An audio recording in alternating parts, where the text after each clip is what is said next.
राधे राधे। जय श्री कृष्णा। जय श्रीमन नारायण। ओम हरि। आज मैं आपको निर्जला एकादशी व्रत की कथा सुना रही हूँ। एक बार पांडुपुत्र भीम सिंह ने अपने पितामह श्रील व्यासदेव से पूछा, हे पितामह, माता कुंती, द्रौपदी, तात, युधिष्ठिर, अर्जुन, नकुल और सहदेव सभी एकादशी का व्रत करते हैं। भ्राता युधिष्ठिर मुझे भी यह उपवास करने को कहते हैं, क्योंकि एकादशी व्रत पालन वेदों का आदेश है, परंतु मुझसे भूख सहन नहीं होती। मैं ऐसा क्या करूं कि एकादशी व्रत पालन के पुण्य मुझे प्राप्त हो सके। इसके लिए मैं आपके आदेशानुसार पूजा, उपासना, क्षमतानुसार दान, धर्म आदि कर सकता हूँ। यह सुनकर श्रील व्यासदेव ने कहा, हे भीम, वह व्यक्ति नरक के स्थान पर स्वर्ग जाता है जो शुक्ल तथा कृष्ण दोनों पक्षों की एकादशियों का पालन करता है।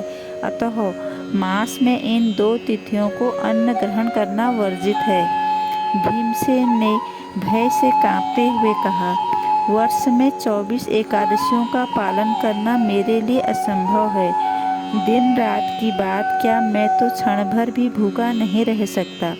भूख नामक उत्तराग्नि मेरे उदर में नित्य प्रज्वलित रहती है, जिसे शांत करने के लिए मुझे बहुत सा भोजन करना पड़ता है, परंतु हुआ तो मैं वर्ष में केवल एक दिन व्रत कर सकता हूँ। कृपया कोई ऐसा व्रत कहे जिसके पालन द्वारा मुझे सभी का फल प्राप्त हो। इसके उपरांत श्रील व्यासदेव ने कहा, ज्येष्ठ मास के शुक्ल पक्ष में आने वाली एकादशी को निर्जल कहते हैं। इस दिन जल नहीं ग्रहण करना चाहिए और न ही कुछ खाना चाहिए। एकादशी के सूर्योदय से द्वादशी के सूर्योदय तक पानी भी वर्जित है। इस प्रकार व्रत पालन करने वाले को वर्ष की समस्त एकादशियों का फल इस एक ही व्रत से होता है। हे भीमसेन, इस एकादशी से प्राप्त होने वाले पुण्यों के बारे में सुनिए।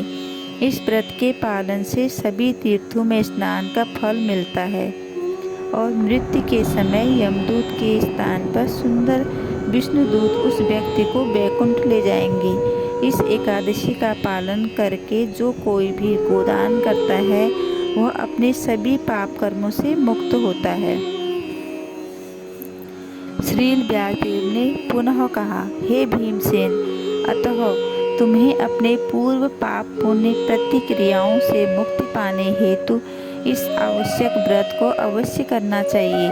तुम्हें परम पुरुषोत्तम भगवान श्री कृष्ण से अपने संकल्प की उद्घोषणा करके इस प्रकार प्रार्थना करनी चाहिए, हे देवी, हे देवादेव, तुम परम पुरुषोत्तम भगवान, आज मैं निर्जला रखकर एकादशी व्रत का पालन करूँगा। हे असीमित अनंत देव, मैं अगले दिन द्वादशी पर व्रत का पारण करूँगा।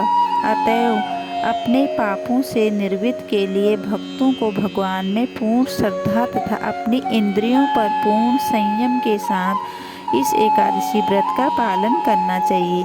भले ही उसके पाप सुमेरु या मंदार पर्वत के समान ही क्यों न हो, यदि वह इस एकादशी व्रत का पालन करता है तो उसके पूर्वार्जित पाप निरस्त होकर भस्म हो जाते हैं। यह इस एकादशी की महान शक्ति है।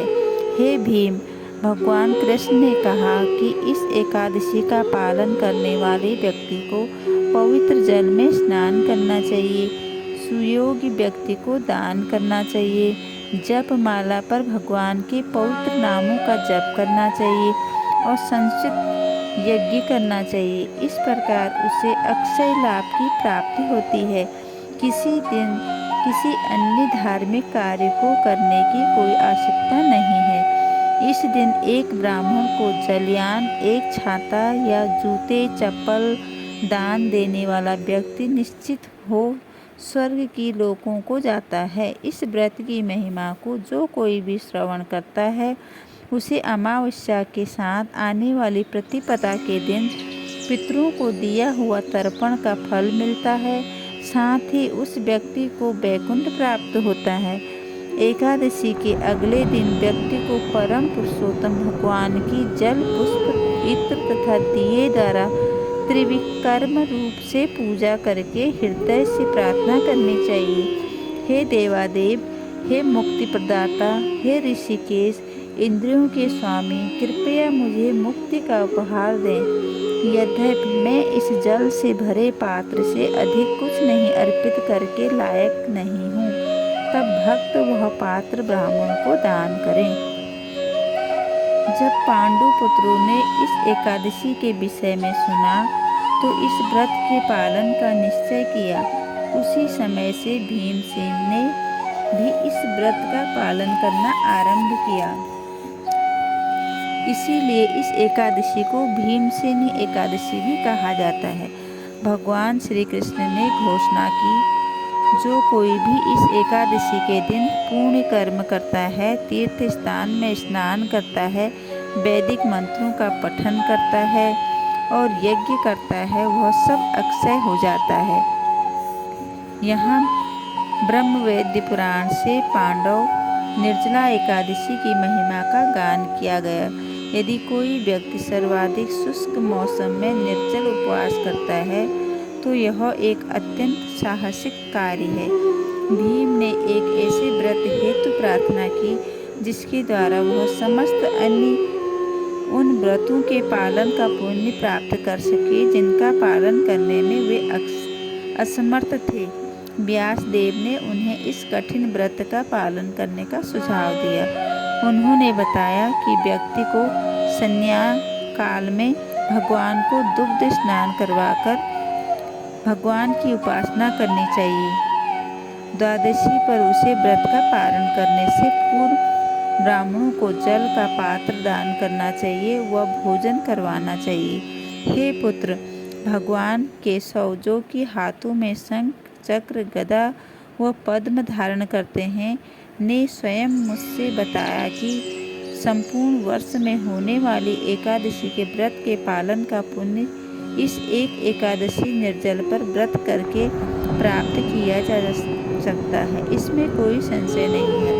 हरि भक्ति विलास पद्म पुराण से व्यास देव का भीमसेन को कथन, जो कोई इस विशिष्ट एकादशी के व्रत का पालन नहीं करता, निःसंदेह उसे अपराधी, भ्रष्ट तथा आत्मघाती व्यक्ति मानना चाहिए। श्लोक हरि भक्ति विलास पद्म पुराण में व्यास देव का भीमसेन को कथन। राधे राधे। जय श्री कृष्ण।